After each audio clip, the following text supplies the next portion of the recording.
അപ്പയും ഉമ്മയും മരിച്ചു കഴിയുമ്പോ ഗൾഫിൽ നിന്ന് വിളിച്ചു പറയും, അടക്കണ്ട, ഞാൻ വന്നിട്ടടക്കിയാ മതി.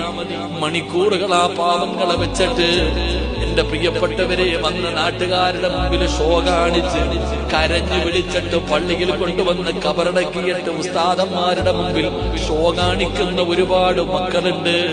പടച്ചവനെ, 3ഉം 7ഉം വരുമ്പോ എല്ലാ കോളേജുകളിൽ നിന്ന് മുത്തഅല്ലിമീങ്ങളെയും നാട്ടുകാരെയും വിളിച്ച് പോത്തു ബിരിയാണി വെച്ച് കൊടുക്കുന്നതിൽ കാര്യമില്ലടാ ചെറുപ്പക്കാരാ.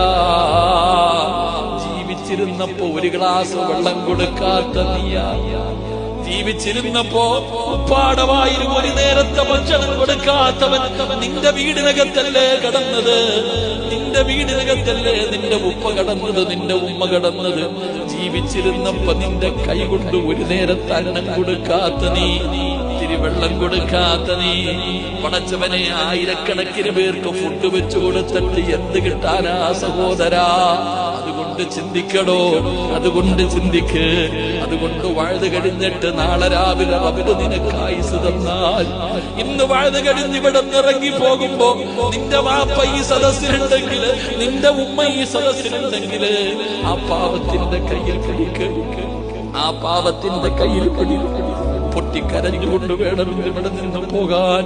വീട്ടിൽ ചെന്നിട്ട് ഉപ്പാന്റെ റൂമിൽ ചെന്നിട്ട് ഉമ്മയുടെ റൂമിൽ ചെന്ന് കെട്ടിപ്പിടിച്ചു പൊരുത്തം ചോദിച്ചോ.